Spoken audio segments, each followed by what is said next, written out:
My name's Dan Snow and I want to tell you about History Hit TV. It's like the Netflix for history. Hundreds of exclusive documentaries and interviews with the world's best historians. We've got an exclusive offer available to fans of Timeline. If you go to History Hit TV, you can either follow the information below this video or just Google History Hit TV and use the code TIMELINE. You get a special introductory offer. Go and check it out. In the meantime, enjoy this video.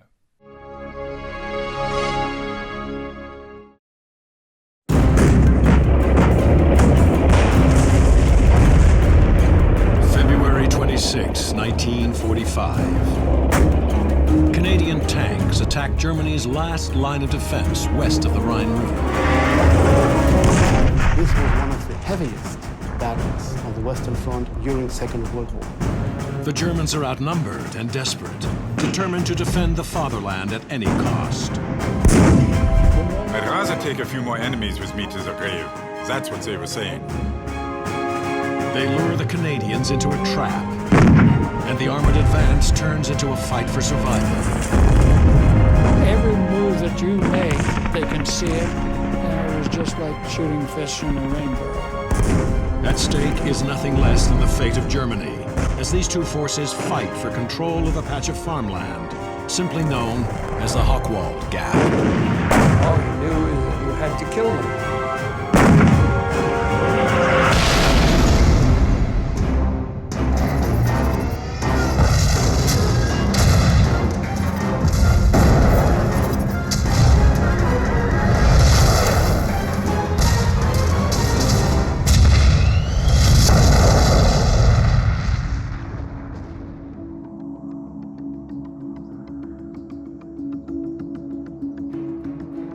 The Rhineland, fertile farm country in western Germany.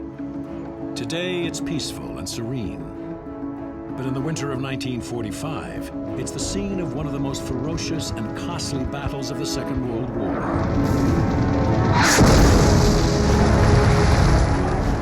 February 1945, the Second World War in Europe enters its final months.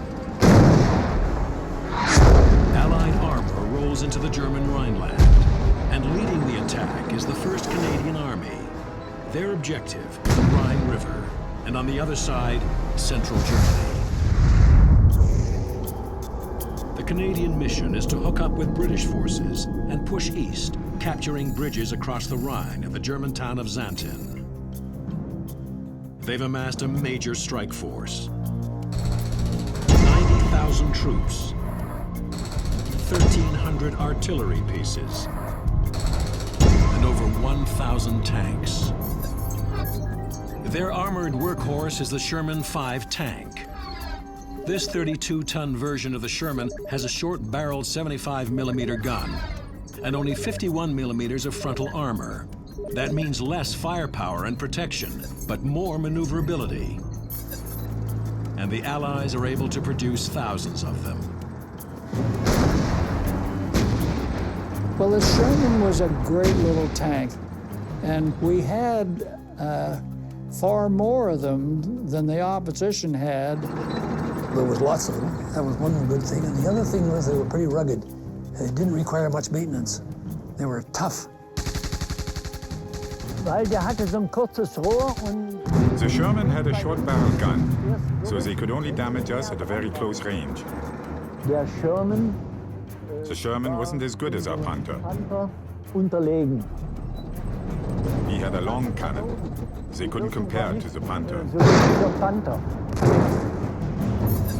The Panther is armed with a high-velocity 75mm gun and is protected by 80mm of sloping frontal armor. And with a top speed of 40 kilometers per hour, the Panther is one of the best designed tanks of World War II. But in the winter of 1945, it's numbers that count, and the Germans are at a disadvantage. The Allies had so much more equipment, so much better supply for gas, food, and ammunition. We couldn't compete with that, and by 1945, we barely had any tanks left. To defend the Rhineland, all the Germans are able to field are a handful of Panthers. almost a dozen of the heavier Tigers and less than 100 anti-tank guns. It's an enormous disparity in men and firepower. But the Germans have another weapon, sheer determination to stop the invasion of their homeland. They, British and Canadian, crossed the border to Germany. The Germans were defending their own country. Each of these soldiers thought not that he was fighting for Hitler or he was fighting for Hitler's regime, but he was fighting for his country, for his people at home. It's called the fatherland, you know, in their terminology. So you're going to fight a hell of a lot harder than you would under normal circumstances. I was really amazed at the tenacity of them. It was just terrible, the resistance that they were putting up. You knew that they were going to be killed. They knew they were going to be killed, and they fought on anyway.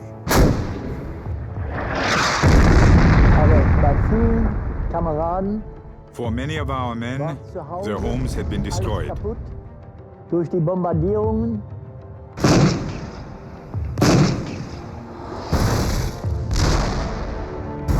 Und die haben gesagt, And they told themselves, what am I supposed to do at home? I'd rather take a few more enemies with me to the grave. That's what they were saying. The Allied soldiers had to fight around every farm they saw, every little forest they saw, every little village they saw. They had to fight.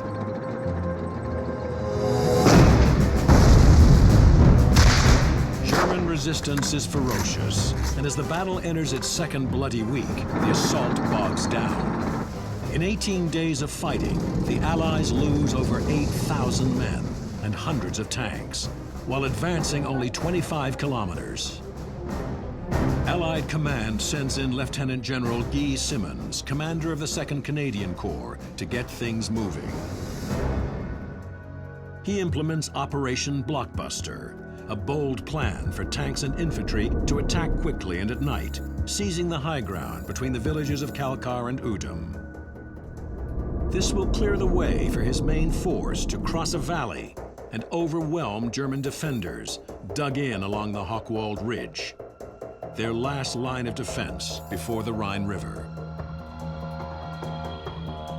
The Germans knew the terrain because it's their terrain. Yeah. And so it wasn't so important that they only had 10% of the army of the Allied. It is very easy to hide soldiers in these forests. It's very easy to hold up every soldier who's coming, every tank who's coming. And this made it very difficult to take this ridge as a movement.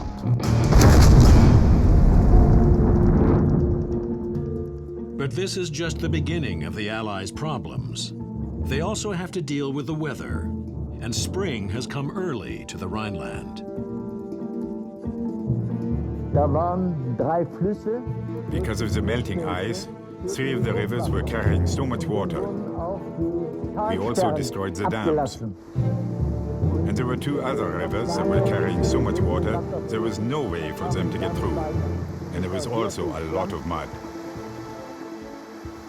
It flowed over all the roads, all the fences, and your maps became useless because all you could see was endless mud. Da waren auch rechts und links. To the left and right of the roads, the ground had turned to swamp. So they had to stay on the roads. They couldn't use the fields. And there, they were easy targets for us.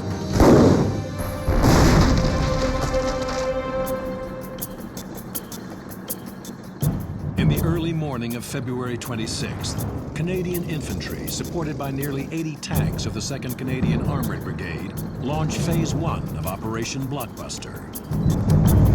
Their mission is to take and hold the German-occupied Kalkar Ridge, clearing the way for the main attack against the Hochwald on the other side of the valley. It begins with an artillery barrage by 700 Allied guns. all those guns broke loose. Just tremendous fire.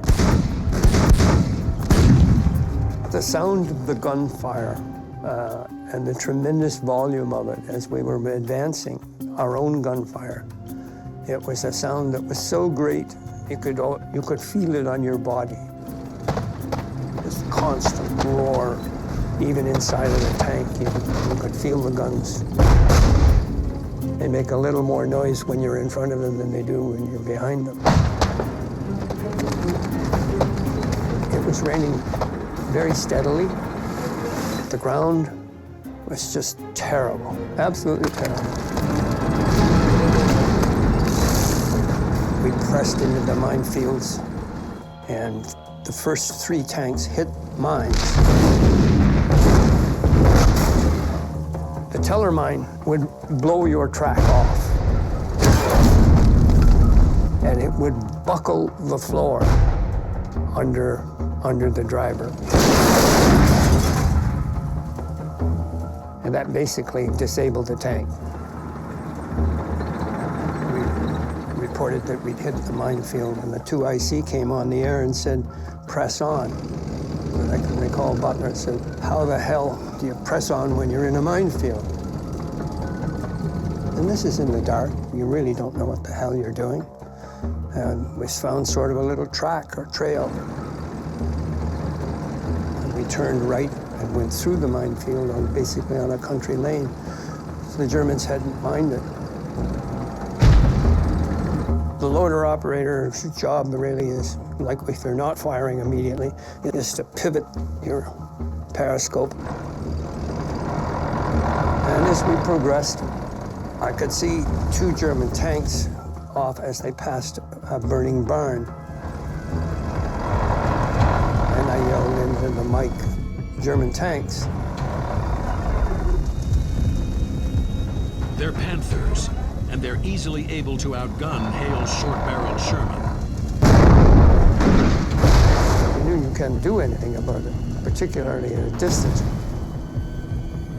But the Canadians have some additional firepower. Each troop of 4 tanks includes at least 1 Sherman Firefly, armed with a long-barrel high-velocity cannon. It's a tank buster, the so-called 17-pounder, able to penetrate 130 millimeters of armor at ranges of almost 1,000 meters. But the long-barreled 17, you let him go in. You're not going to bother using a 75 against the front view of a German Panther.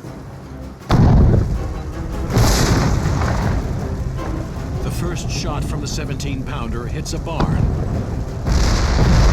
and the Panthers retreat in the smoke and confusion. Typical German tactics, you have the tanks in front maybe, and as soon as the attack comes in, they fire and fire, and then they back away and draw you under their anti-tank guns. Despite the danger, Hale and his squadron push on to the ridge.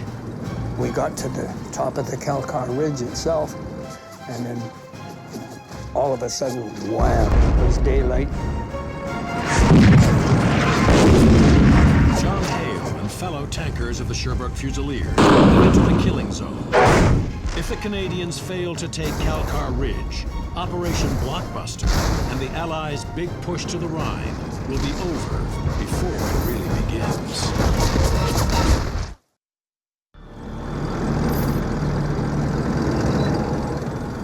February 26, 1945. Operation Blockbuster is underway. And the fighting is furious from the very first shots. Lieutenant General Guy Simmons sends scores of Sherman tanks into the thick of it. Their mission is to take and hold the heavily defended Kalkar Ridge, clearing the way for the main attack aimed at driving the Germans back across the Rhine River. But even though they're outnumbered, the Germans stubbornly stand their ground. We got to the top of the ridge, and then all of a sudden, wham, it was daylight, and the Germans were shooting. They were being fired on from our left flank and in front. And I can remember particularly this barn on our left flank. And the doors were coming open. And we yelling at the gunner, the doors are opening. What Hale has spotted is the infamous 88, Germany's most powerful anti-tank weapon. The 88s fire armor-piercing shells, able to penetrate almost 100 millimeters of steel at distances up to 1,500 meters, and the Canadians are well within range. I don't know about you or anyone else who's ever looked down the barrel of an 88.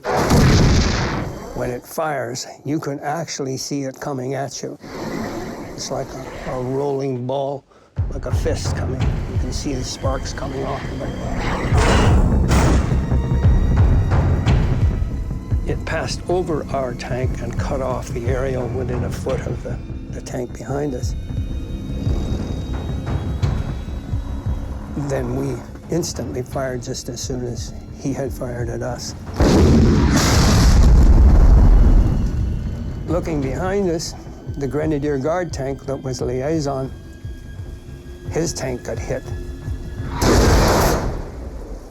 There's an immediate fusion of the metal into a cherry red glow where it's hit with a black hole in the middle of it. And the crew commander was coming out the hatch and the ammunition exploded and he just sort of threw up his arms and then collapsed down into the turret. There were still 6 of us left on the top, and we were all firing forward and to the left flank.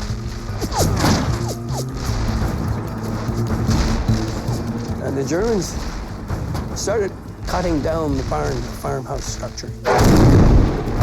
They were ripping it down, and we were using it for cover. We were pulling out and shooting and so on. We couldn't withstand the amount of fire that was coming at us. We were going to all get knocked out. The infantry had dug in and could defend their position. So we fired a smoke shell for 5 of the other tanks.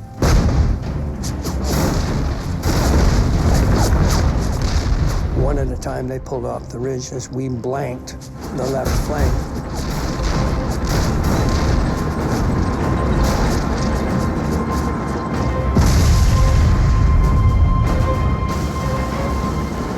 By that time, the buildings were nearly gone and just burning rubble, and we decided to pull out. And the tank, in the heavy mud, we put it in first gear and pulled ahead, but it sort of snuffled under and stopped. And a German shell fired right across in front of us. And then we started moving forward again. And then finally there was another shot came at us. And Butler was in the turret and he was standing there and he just sort of fell on the floor on his ass and he said, "Oh." And it had a strange sound to it, you know, sort of, it didn't have the crack, it had a whir. And I said, "What happened to that?" He said, "You wouldn't believe it, but that was coming for us and it hit a hydro pole." We started out with a squadron and 19 tanks and 1 liaison tank, and we wound up with 6. And that's my first introduction to the Rhineland battle. More tanks join the attack, and the battle goes on into the next day. Finally, the outnumbered and outgunned Germans are forced to fall back, and the Canadians take Calcar Ridge.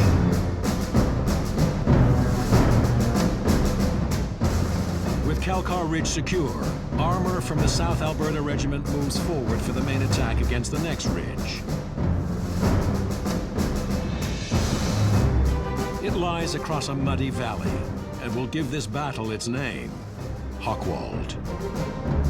General Simmons' plan is for infantry supported by the tanks of A Squadron to advance towards the village of Udom and seize the rail embankment, while B Squadron attacks across the valley into a long gap flanked on either side by thick woods. The aim is to force the Germans back to the village of Xanten on the Rhine River. It's a bold plan, and it's off to a bad start. When the time came, we moved out. I can still remember driving along, or slithering along is more like it. It took hours to go a mile. It was just unbelievable and very frustrating. They were up to the sponson in mud. And so there we were, supposed to start at 11:30 at night, and we didn't get there till 2, 3, 4 o'clock in the morning because of getting stuck, running out of gas, so on.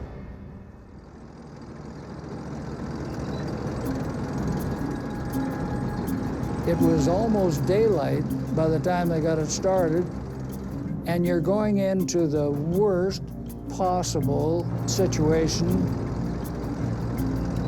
You try not to have armor go through draws or files, and here is a wood on both sides, loaded with firepower,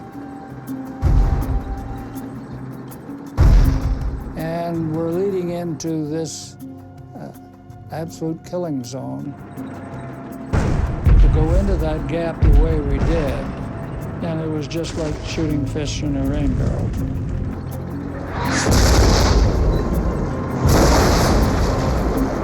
The Canadian tanks were plowing through deep mud.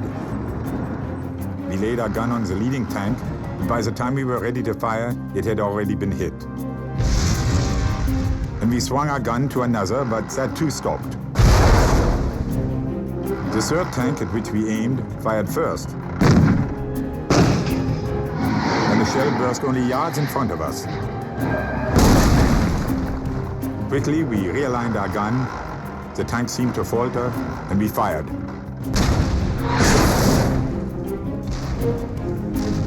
We were just moving towards the position, and the incoming fire was such that you just could not exist there.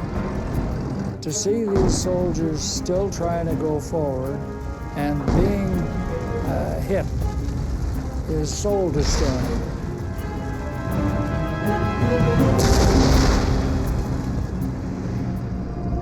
While B Squadron takes a beating at the Hochwald Gap, A Squadron advances towards the rail embankment running through the village of Udom. It's the only piece of high ground in a sea of mud. It was what they called a right hook to go around Udom and try and establish a front by the railway crossing. Supposedly the town looked pretty vacant, but all the time you don't take that for granted. Anything that moved, we were shooting it up.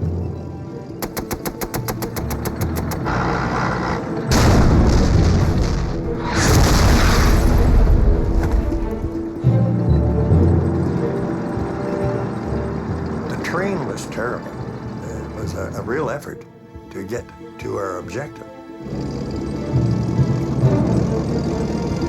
Then on top of it, we had the traps. If you fell into one of those, you were finished right there.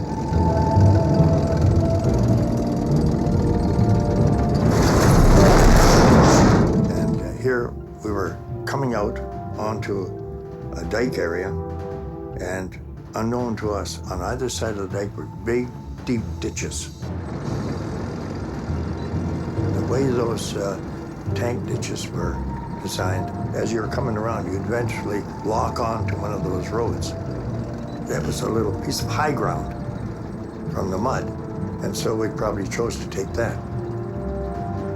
And then when you get on it, then of course you can't get off it. And we just fell right in line. And that's the worst thing that could ever happen to an armored column. And they were just waiting for us.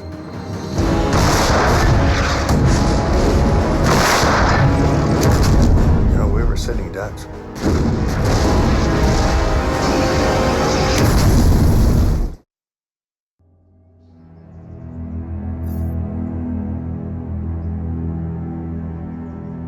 The countryside near the German town of Udom shows little sign today of the ferocious battle that took place here.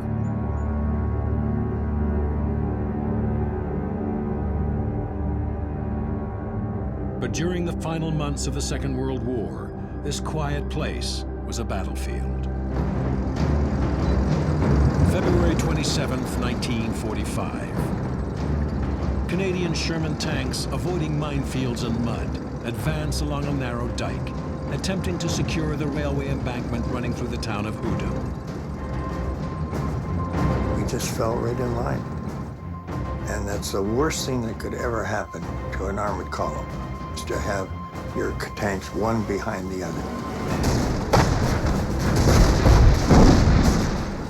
The Germans had placed a lot of Tigers embedded down in the ground area and anti-tank guns, and they were just waiting for us. Eddie, he was at the front, saw the Tiger, and I guess he knew that the Tiger was drawing a bead on him.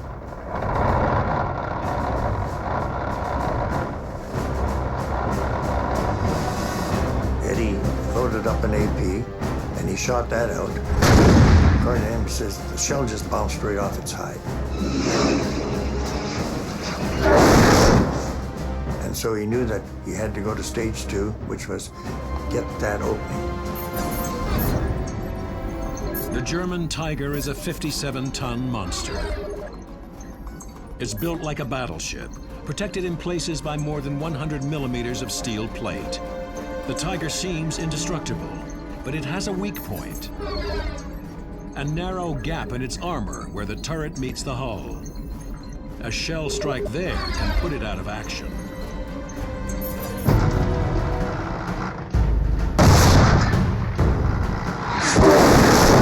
He did. He managed to jam the Tiger. But it does no good. The Canadians are caught in a trap. The Germans have prepared a perfect ambush. And it was just very fast. They just took out the front tank. They took out the back tank. They just took every other tank out.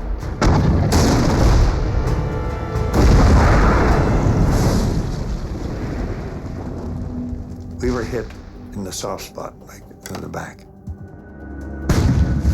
It was very abrupt, deafening, instant. Right off the bat, then you jump into action and say, you got to get out. You know that baby is burning. She's brewing up. We were fortunate, managed to get out. Corporal McGivern looked and he saw the old girl was burning up pretty bad at the back end, so he says, we got to get out of here. And he looked over and he says, there's a farmhouse. He says, it's a short distance away. He says, we'll make a run for it.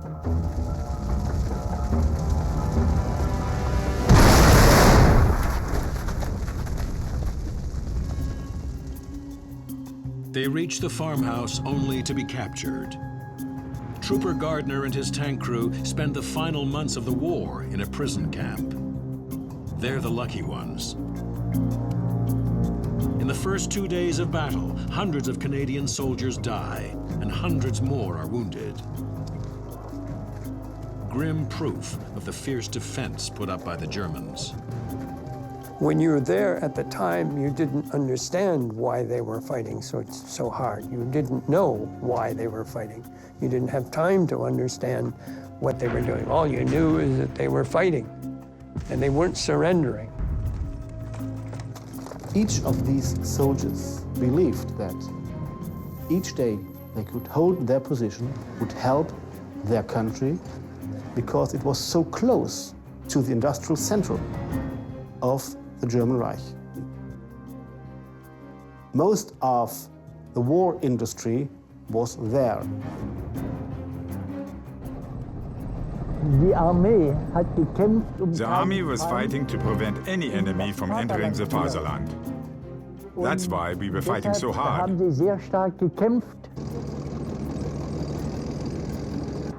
On the morning of February 28th, the Germans strike back at the Canadians' most vulnerable point, the Hochwald Gap. The Canadian tanks and infantry push into the gap and take ground near the western end.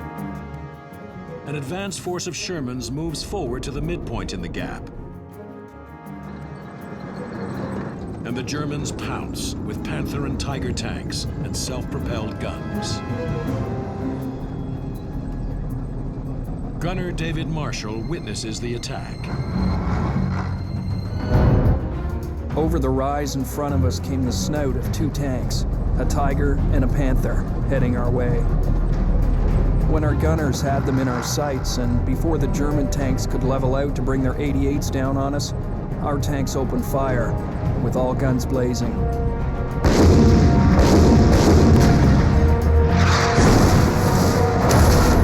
We stopped the attack, destroying the Panther and forcing the Tiger to retreat.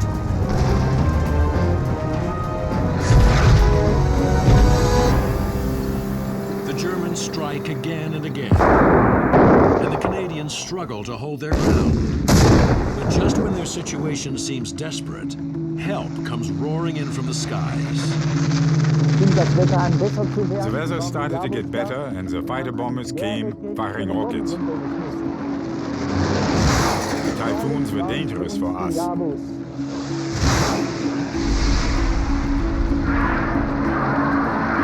The typhoons would range in above you, behind you somewhere, with 20mm cannons. When they're converging on the target, then he lets go his rockets.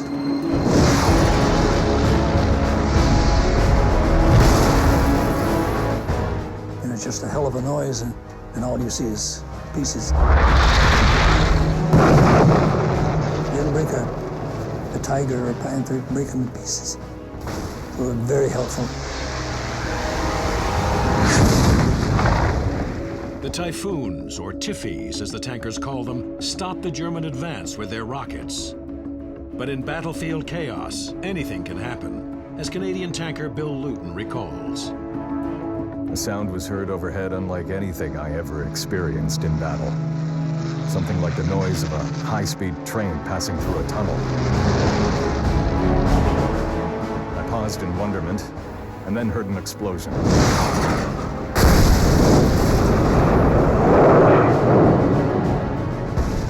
I looked up to see the Tiffy flaring away.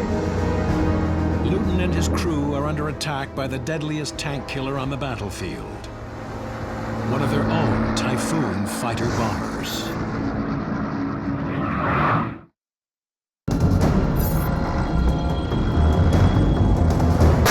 The Battle of the Hockwalled Gap enters its third bloody day, and it's a standoff. The Germans won't back down, even though they're outnumbered and under attack by Allied warplanes. Rockets from Typhoon fighter bombers shred the Germans' dwindling supply of tanks. They were dangerous, these Typhoons, attacking every tank. The Typhoons swarm the Hockwalled Gap, and in the chaos, one of them targets a Canadian tank. A sound was heard overhead unlike anything I ever experienced in battle. I paused in wonderment, and then heard an explosion.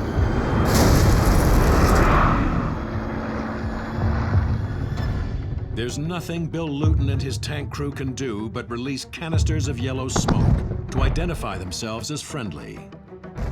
Smoke blossomed gloriously on both sides of the tank, and just in time. But no, he kept coming, and dove directly at us. I saw a great puff of smoke and instinctively ducked inside. A futile gesture against a rocket. Again came the sound of the express train in a tunnel, and again the explosion.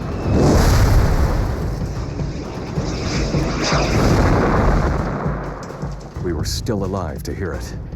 The Tiffy had missed again. The Typhoons attack all morning, blunting the German attack. At noon, Canadian tanks push forward in another attempt to clear the Hockwalled Gap. But again, they are stopped by German tanks and artillery. That night, tanks from the Canadian Grenadier Guards try again. But the Germans have perfect aiming points on either side of the gap. Tracer rounds light up the sky, and the Guards are caught in a crossfire.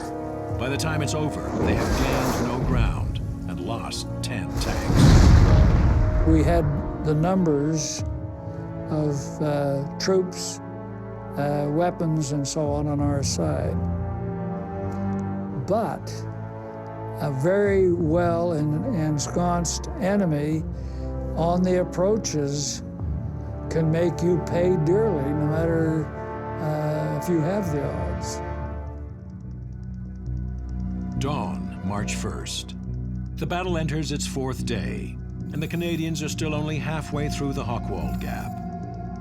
German tanks and anti-tank guns in the woods on either side of the gap will have to be taken out one by one. That means attacking with tanks through the trees.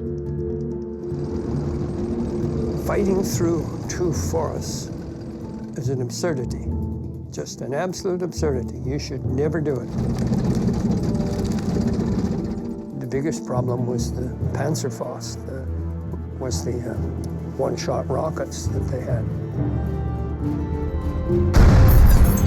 Panzerfaust means tank fist. It's small, highly portable, and lethal.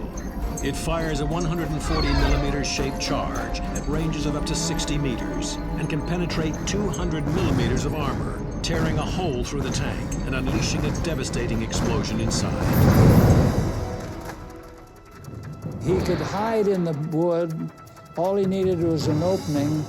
He's got a big target, and once he hits that tank, there's a chance he sets off the ammunition in it, or starts the tank on fire, or he has wounded at least one or a couple of the crew. They'll knock out a tank just like that, bingo. I don't think tanks are that useful, but that's what you had. We were going through with the Fusiliers Montréal into the forest in daytime. And 4 tanks were in line ahead, which is not very effective, instead of being spread out. The major of the Fusiliers Montréal wanted us to use HE against this group of Germans in a clearing that was in front of us, which was our objective. The Sherman 5 carries 2 main types of ordnance: armor-piercing shells for use against tanks, and HE, or high-explosive rounds, for softer targets. You'd have to be careful and use the shock action more than the weapon. The ground shakes like an earthquake. But the Germans were protected. If you brought fire on them, they had overhead cover. And as soon as the shelling stopped, they're back into position, throw the sticks and what have you out of the way, and they're ready for business.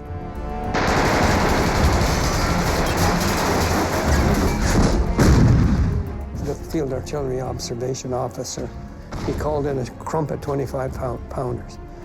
And all of a sudden, they came in and they landed on that clearing.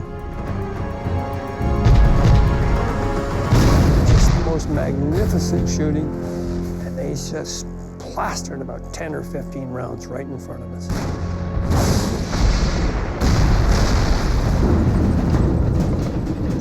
The heavy artillery clears the Germans, and the battle continues for the next 36 hours, with tanks and artillery making small gains against fierce German resistance.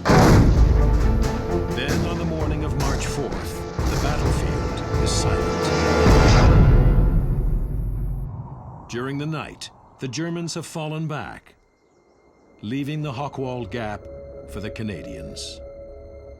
The Shermans advance, and their objective, the village of Xanten on the Rhine River, comes into view. This is where the Germans will make their last stand. For the exhausted and battered Canadians, the fighting is far from over. The Hochwald Gap, a remote patch of farmland in western Germany. In February 1945, this was the scene of one of Canada's most brutal and costly battles of the Second World War. After 5 days of fighting, the battle comes to a swift and surprising end. German forces retreat in the night, leaving the gap and the woods on either side to the Canadians. This is an art that the Germans have, and we should really basically learn by it, because they have a habit of putting on a tremendous show so that the last thing you can think of is they're withdrawing. But that's what they do, but they leave people in position who then are very aggressive with their weapons.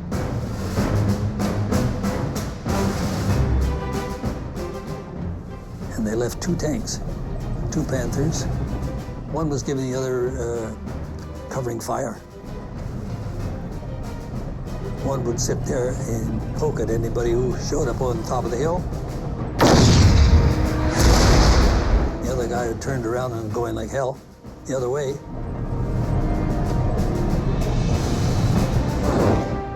My buddy Ed was there, and Ed looked at the situation because he didn't put his tanks over the top. He kept them behind the crest, what they call sort of a turret down position, because they could kill you. They could put a shell in the front of a Sherman and it'll come out the back. And they could do it 3 miles away.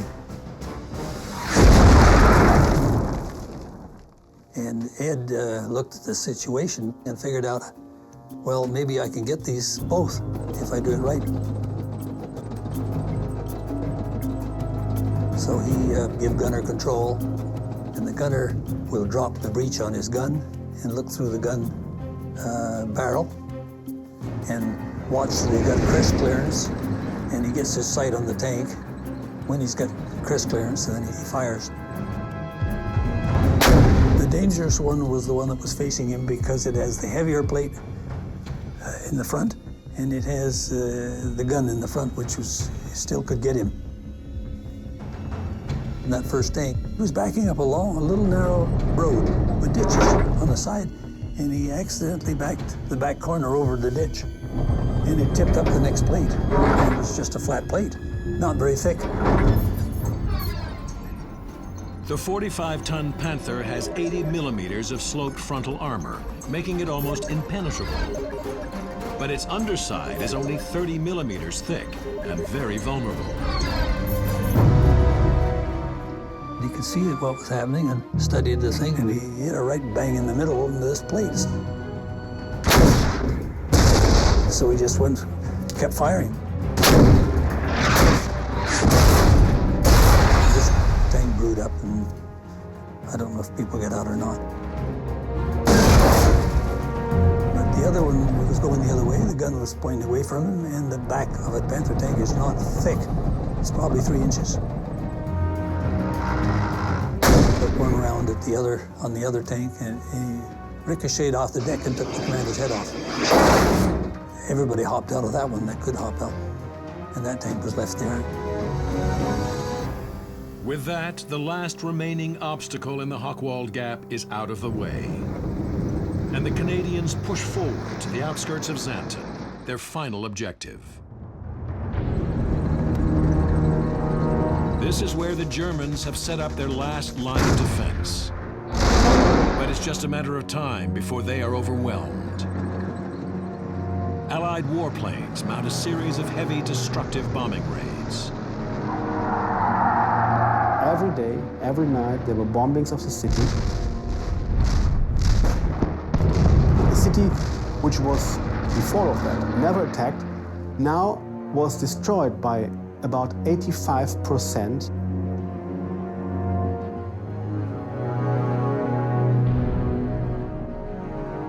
I remember the bombings very well. We had to go down to the cellar very often. We heard the alarm, sometimes in the middle of the night, and we were really scared.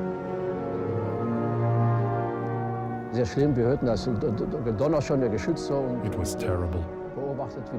We heard the ordnance rumbling and watched the planes dropping bombs.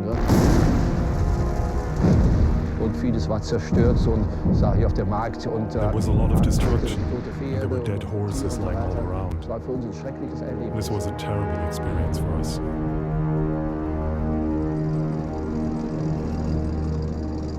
On March 7th, a month after the fighting in the Rhineland began, and 8 days after their costly attack through the Hochwald, Canadian Sherman tanks roll into Xanten.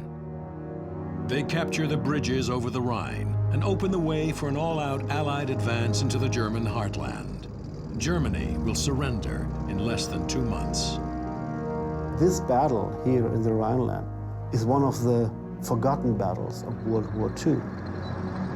It was the Canadian British Army who opened the gate to Berlin.